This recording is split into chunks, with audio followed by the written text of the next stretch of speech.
دنیاوی لحاظ سے 30 سال کے بعد انسان کی ہر 10 سال بعد قیمت کم ہونا شروع ہو جاتی ہے، یہاں تک کہ جب عمر 60 سال ہو جاتی ہے تو گورنمنٹ بھی ریٹائرڈ کر دیتی ہے کہ اب یہ ہمارے کام کا نہیں رہا۔ لیکن اللہ کے یہاں ایمان اور اسلام کی قدر ہے، مومن کامل کا بھاؤ اور قیمت بڑھتی ہے اور مومن کا درجہ اللہ کے یہاں بڑھتا رہتا ہے، جیسا کہ مسند احمد میں حضرت انس بن مالک رضی اللہ تعالیٰ عنہ سے روایت ہے کہ رسول اللہ صلی اللہ علیہ وسلم نے فرمایا کہ بچہ جب تک بالغ نہیں ہوتا اس کے نیک عمل اس کے والد یا والدین کے حساب میں لکھے جاتے ہیں، اور جو کوئی برا عمل کرے تو وہ نہ اس کے حساب میں لکھا جاتا ہے نہ والدین کے۔ پھر جب وہ بالغ ہو جاتا ہے تو قلم حساب اس کے لیے جاری ہو جاتا ہے، اور 2 فرشتے جو اس کے ساتھ رہنے والے ہیں ان کو حکم دے دیا جاتا ہے کہ اس کی حفاظت کرے اور قوت بہم پہنچائیں۔ جب حالت اسلام میں 40 سال کی عمر کو پہنچ جاتا ہے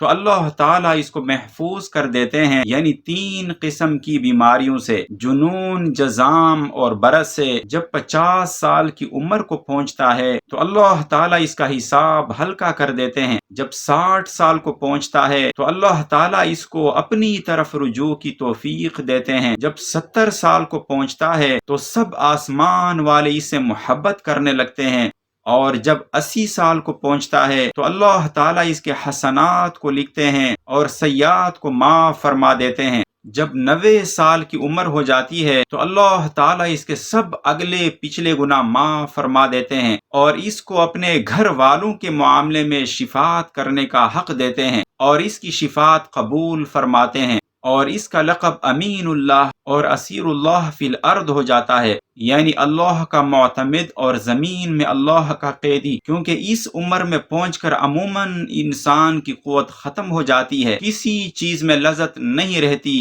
قیدی کی طرح عمر گزارتا ہے، اور جب ارذل عمر کو پہنچ جاتا ہے تو اس کے تمام وہ نیک عمل نام اعمال میں برابر لکھے جاتے ہیں جو اپنی صحت و قوت کے زمانے میں کیا کرتا تھا، اور اگر اس سے کوئی گناہ ہو جاتا ہے تو وہ لکھا نہیں جاتا۔ حوالہ ہے تفسیر ابن کثیر جلد نمبر 3 صفحہ نمبر 409 تا 410، اسی طرح معارف القرآن میں بھی ہے جلد نمبر 1 صفحہ نمبر 200۔